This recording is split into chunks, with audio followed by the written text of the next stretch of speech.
not either do I, because today I really. So we're both in the dark together, which is That's nice. Great. You're too funny. It's usually not always the case, but it definitely is today. So this will be good for us. Okay, Natasha, this is where we're going to want to start this morning.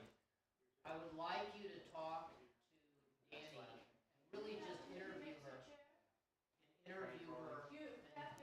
And let's just get started on that. So don't give us we don't need the War and Peace version of Magna Carta, but let's start out and just talk about Dr. McVetti. And I think it's better that also you refer to her as Dr. McVetti. Okay. And that we lead off into that. So just let's start on her story as to sort of what we were talking about last night. And then let's do that. So you can have that as a free form opening for us, okay? Cell phone, if everybody can turn off their cell phones. Does anybody need a water bottle before you started? No? Mitch, I usually do Dr. Dani, just Oh, you within the like Dr. profession. Dani? No, but only because I feel it's more friendly. But if you guys want a little bit more of a professional, I'm just telling you that that's what I generally do. But whatever you Dani. want. Let's go Dr. Dani. Randy, Dr. Dani instead of Dr. McVetti. And there's going to be no, and we're here with, it's just Dr. Dani, I know this about you, tell me this about you. That's where you want straight to her. I want you to, what Yep, you were doing got it. when you first met in the makeup room and started talking about each other. Got it. Yep. We want to get to know you first. Let's talk about that. Okay. Where you kind of start, where you We're rolling, Okay. guys, Okay. whenever you're ready. Okay. All right, let's just settle down. Tell me about when you failed a test. I know, right? Well, it all happened when. Tell me everything Yeah. you've messed up in Yeah, your life. yeah. Okay.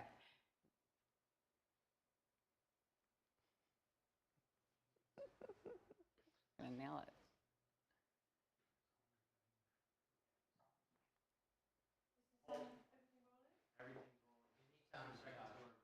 Oh, really? Well, I think that's what they're saying. So whenever you're Oh, okay. Can you take a little scoot to your left? My right? My left, my left. Right there. Okay. Camera's rolling. All camera, everything's rolling, ready when you guys are. And action. So, Dr. Dani McVetti, and I love that your last name is McVetti because you are a vet, yes? Yes, I am. And what kind of vet are you? What do you specialize in veterinary medicine? Well, right now, what I do is limited to end-of-life care. So Okay. in-home hospice and euthanasia tends to be obviously a lot of what we do. So you're using these words that I think I understand what they mean, but in-home hospice and euthanasia. So I'm a pet owner. My dog is my life, really. So I think there's something where when I think of euthanasia, I think of the scary day that you dread of going to the office and then having to say goodbye. How is your process different? Yeah, and well, doing it in the home is obviously much different than going into the emergency room, which is where this all started for me. It all Yeah. started in the emergency room. So I was doing Wow. emergency medicine when I graduated vet school. And in a very short amount of time, I became the doctor that the technicians and the other doctors would get and said, "You're comfortable with this, you do it. You go do this." So I would walk into the room, and a lot of times we didn't even need to euthanize that day, and maybe Right. it was in the next day or 2 days later. But the family would come to me and tell me that their pet had a chronic or terminal illness, and they knew that there's nothing more we can do. But can we wait until Sunday? Can we, can we do something just to keep them comfortable for a little bit? And to me, that's where the whole idea of hospice came from. And we've been doing this for generations in veterinary medicine. We just Yes. haven't called it hospice care. So that comfort before the cure, it's the keeping them just feeling good until we actually perform the euthanasia. That's where the idea of hospice came from. So I would go to the home 2 days later and perform the euthanasia. And obviously, just if you. Sorry. Yeah. I think you have to I think we're seeing too much of side of your face. So, yeah, exactly. So if you can cheat a little more this towards this, sort of like she's sitting. Okay, and that's okay with that camera in terms of where he told me to go? Yes. Okay, Yes, that is a lot better. great. Okay, so should we take it on the top? So if you wouldn't mind taking it from the top. Sure. I'm so sorry. Okay, and also slow down a little bit. Oh, that's hard for me. And also hold, Coming down. hold off on that Great. like we're speaking without the intonation. Nothing, so you can cut it?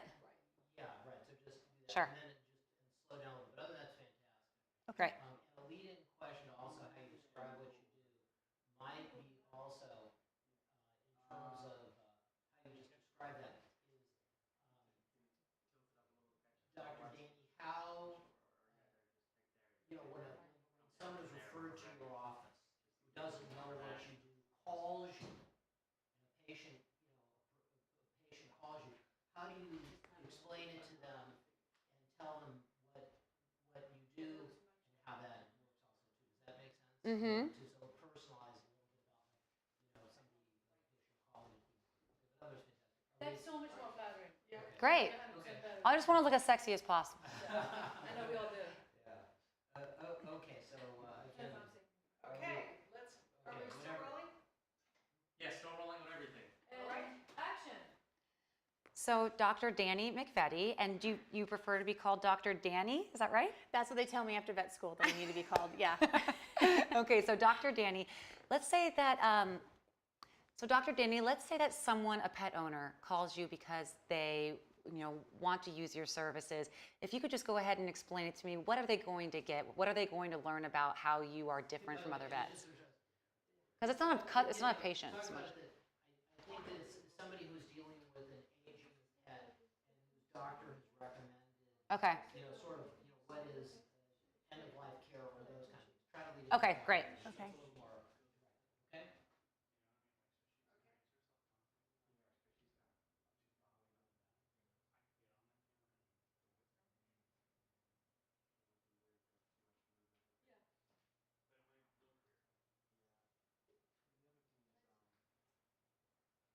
If you could be, try not to move too much, Mm-hmm. would be awesome. Sure. Is that for this one? Yeah. How wide is that? Like right here? No, it's a little wider. Okay. Oh, yeah. Let's come up on, let's see. And try to cheat a little. All right. Even more? The more you can. Oh, okay. You look better when you see more, less profile and more. Yeah. Sure. You're good. Okay, that is rare. Hello. Hello. Hello. Should I talk like this? No. This is where I'm comfortable. All right. Are we recording? I mean, it looks fine to Still me. rolling, we're just changing. She's a mover and a shaker. Is this She's energetic. I mean, if you tell me to stay like this, I will stay like this, but is this really what you want? We want you to be comfortable. Well, I'm not saying for my comfort. I'm saying for it reading. I mean, is this the body and head that you want? While we're doing this talking, Mitch, yes, talking. I'm so sorry. But is this I will not lose my positioning if this is the right one. Leanna would know what it should be, not me.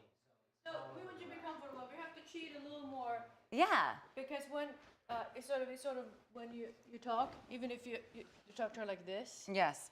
instead of talking to her more like this. Sure. Okay, and I will make it comfortable for me. But if this is the right angle, then I'll keep it here. Okay. And you know what? I do this too, but I don't like when you have the hair behind the ear Okay. because it's much more. Yeah, that's much more pretty. Okay. Thank you. Okay, great. We're all ready. Okay, then again. Okay, we're all set. So Natasha.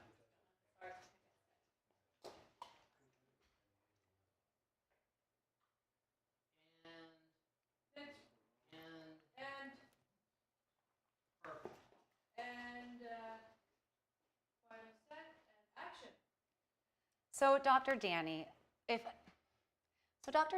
if there's someone who has a pet that's aging or in the end of life process and they're referred to you, what services exactly are they getting? How are you different from other veterinary offices? Yep, what we do is in-home end-of-life care. So everything we do is in the home, which is where we feel the pet is most comfortable.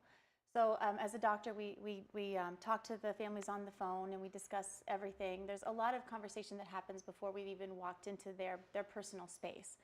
And if somebody calls us, because this is a very common conversation that we have, somebody will say, I'm just calling to get some information, but my pet isn't suffering yet. And it's the perfect time for us to say, gosh, we don't have to wait until he is suffering for us to come into the home.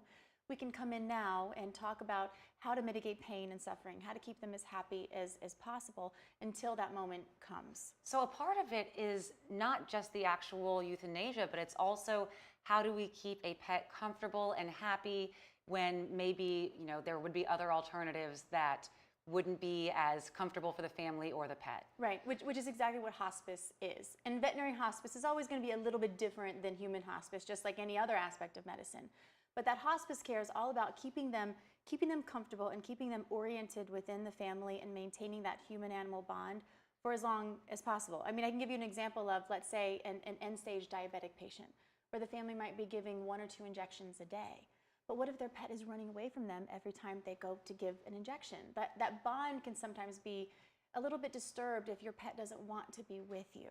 So for us to come in and say, listen, there's other ways for us to treat this anxiety, there's other ways for us to kind of maintain a very high quality of life until we as a team decide that euthanasia is an adequate option.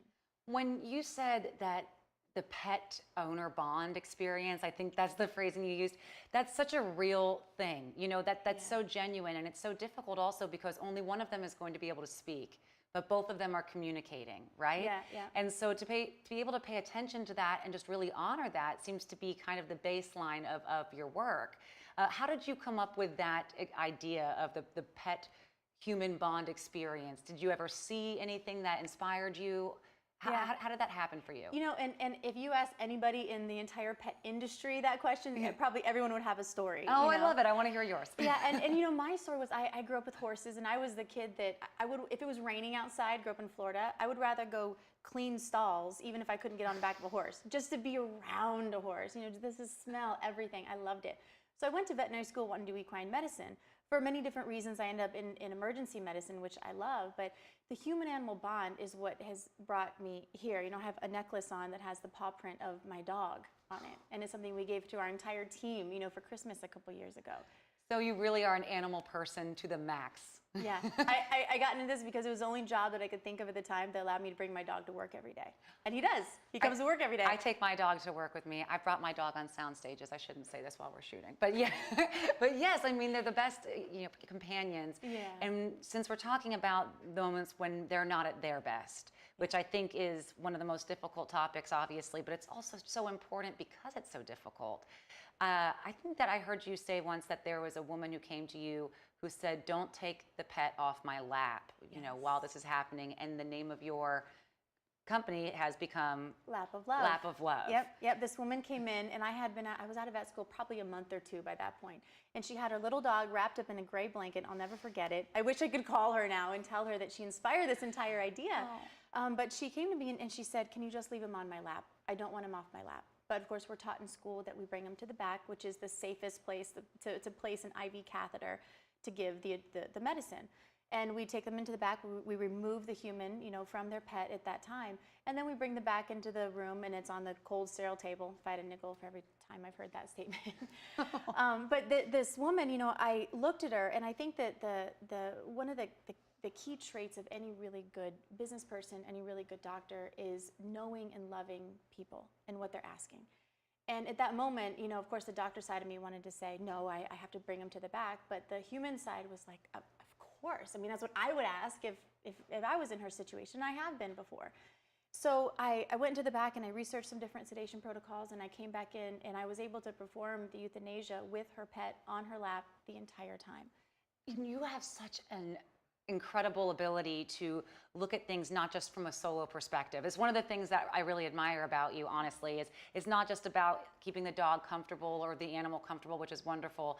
It is about keeping the person comfortable, but also still working within your limitations and your expanse as a doctor.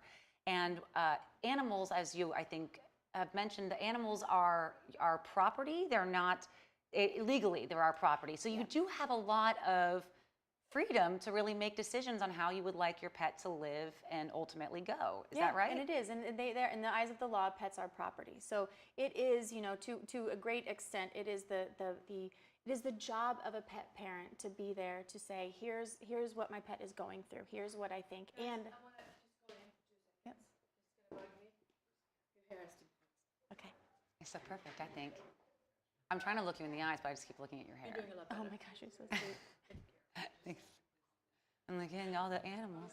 Okay, you're doing great. We're nailing it. Thank you. We're Yeah. nailing No, it. you make this so comfortable. Oh, really? Good. Have you noticed my listening face is very awkward? Okay. No, I'll just kind of do this but and I kind of just get feel lost. like you're really interested in what I'm saying. well, at that because point. I'm interested, and then I also have to know like what my next question is. So then I'll just. Right. Let's pick it up from, just go back a few sentences. Great. Okay. And then I also want to direct somebody, by the way, this is fantastic, and you're hitting everything, is while we're on this, is we're going to continue throughout the day. Also, Natasha, start talking about CBD. We're going to Okay. Yeah, I didn't know if you wanted to do start integrating that in Perfect. as well. Danny, you're doing fantastic. Are there any things that we should know that we should include about what we're talking about? The storytelling is fantastic. So this real life experience you had Yeah. spot on in terms of that. Yeah. The one thing I told Natasha just a second ago was that, you know, and just to nail home the entire, I guess, experience behind it, is we help almost 4,000 families a month. So if you want to go into the SME, you know, subject matter. Yeah, do that because again, part of what's happening to us, just so you know, and I Right. we're shooting things we're probably not going to use on our, I'll say on our show or our website, which we welcome to let you have. Oh, that's for what very you're nice of doing you. too. So this may serve you separately. So as long as Oh, we're here that's today, so nice.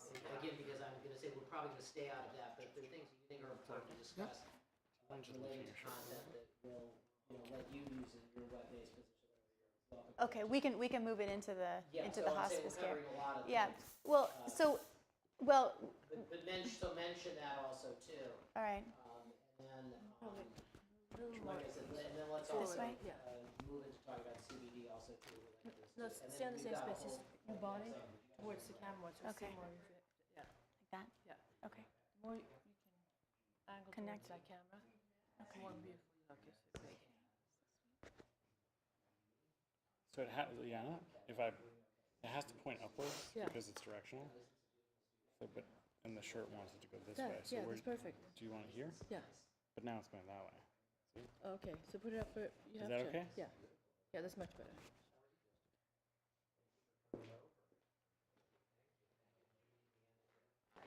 Okay, here we go. Camera still rolling? Is this right about it? Okay, still rolling, next go. Yeah. I'm good. Great. Okay, so let me see where Slow I down was. a little bit too. Yeah, see where I was. Okay, I'm gonna go to the property thing, and then from there move into like the freedoms that we have. Also, how many people you're helping and all the rest of that. Okay. And then talk about CBD. Yeah, and I'm gonna do that before we go into the CBD. So I'll bring up the lap of love, expanse reach, and how it's grown. Sure. So, and, yeah. and that will nail in the. Yeah, Okay. yeah. All right? And I'll try to like kind of bookend that nicely. So if you have to cut it, you can. Okay, guys. What I'm saying.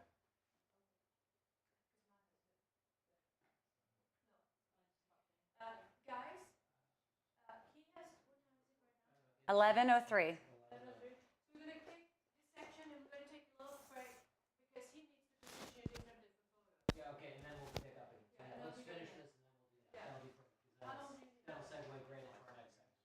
So perfect. Okay, so. So let's, I love how hands-on you are. Oh, Honestly, you're Fantastic. you're. I'm not doing anything again without me. No shit. I cuss It's a a lot. magic team. but I want you to look good, and I wanna look at the footage and go, oh, Trust me, you're the person that you apologize when you do it, but later we're so grateful. Right, exactly. Okay. okay, here we go, action. So something I didn't know until actually speaking with you is that pets are legally considered property. Is that right? In the eyes of the law, yep. So what kind of freedom does that give you in determining how you can care for your pet and how you can care for them, especially at the end of life stages? Well, it gives pet parents a great deal of freedom, you know, and it gives them the right and the autonomy to really kind of stand up for the care that they're having, and even kind of push the boundaries on what we believe to be the best thing and how we can try new products and really try new products that don't have a downside and yet have only an upside to the potential. When you said what we believe to be the best products and then trying new products, what is something that we would believe to be a good product that maybe isn't as beneficial as we once thought? Well, I mean, the perfect example is the CBD oil, you know, and the fact that it's come onto the market in many, many different ways. And that we don't always have a lot of data behind some of these things, but to get double-blinded, you know, consistent, you know, 10-year-long studies in order to then use these products is not something that benefits a pet right here, right now, at this moment. So what would someone normally be using if let me try this again, because I think I was trying to say that Yeah, we don't I want to know. do it. Yeah, no, it's totally fine. We'll just take it again. Yeah. Yeah, I was going to say we used to do, she knows. Yeah, we'll take it again. Mhm. So you have these freedoms to be able to treat a pet maybe in new ways and in new medically advanced ways that maybe 30 years ago vets weren't thinking of doing. What was the old way of treating pain or end-of-life care for pets? Well, it was very rudimentary. I mean, if we go, you know, generations ago, there was nothing, right? It was a gunshot in the backyard. So you probably might want to use that one. I think it's funny. My husband grew up in Iowa. Hold off on the gunshot Yeah. in the back. And when he learned what I did, he was like, people pay you for that? You know what we do in Iowa, right? But look, A little extreme. Let's soften that, Dani. Yeah. and guys, not a gunshot, a shotgun. Let's be specific. It's a Right. shock. Right, yeah, that's to be more specific than that. Okay, so we'll go back. We'll go. So what was some of the old ways that people would? Start over again. It's like, Sure. great job on the crane positive. Okay, so here we go. And action. So knowing that legally someone's loved pet is considered their property, that gives someone a lot of freedoms, especially someone as brilliant as you, to come up with new, more medically advanced ways to treat an ailing pet or an aging pet. What were some of the ways that people used to do it? What were some of the old ways that maybe aren't as healthy? Well, I mean, if you go back even generations before we even had anti-medicine, you know, Yeah. can I just restate the Yeah. answer? Okay. If we go back generations before we even had anti-anxiety medicine, you know, they were doing literally surgery where they would dislocate part of the brain, you know, lobotomies. So that's how we used to treat things before we knew a little bit more about anti-anxiety medications and a lot of different other therapies that can help calm the brain down in general. Right, and I know you just said anti-anxiety medication. So I've heard of things called doggy Xanax or cat Xanax, doggy Prozac. I actually don't know if it's anything like human Prozac or Xanax. What are these medications and why am I hearing about It them always so much? makes me laugh when people say doggy, you know, they have to qualify it because it's the same compound. It's the exact same medicine.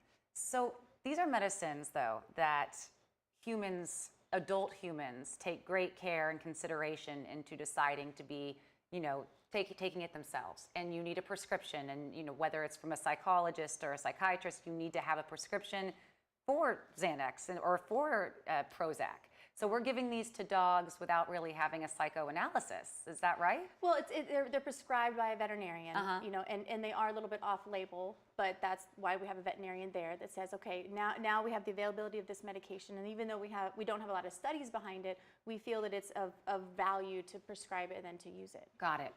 This is definitely, by the way, I totally understand why people would prescribe it. In fact, my dog was prescribed a Prozac, and I didn't know what the difference was. For anxiety, specifically for anxiety. And so I know a lot of pet owners will have problems with their pets where maybe they're not eating or they're doing, self-harm where they're chewing or biting on the paws, which was my dog's issue. And a lot of that is anxiety. If it's not allergies and you rule that out, it's anxiety. So sometimes they'll give them these medications, like you said, but other times, what about other medications for dogs? Maybe pain relief or anti-inflammatory? We've got like a whole line of questions on pain.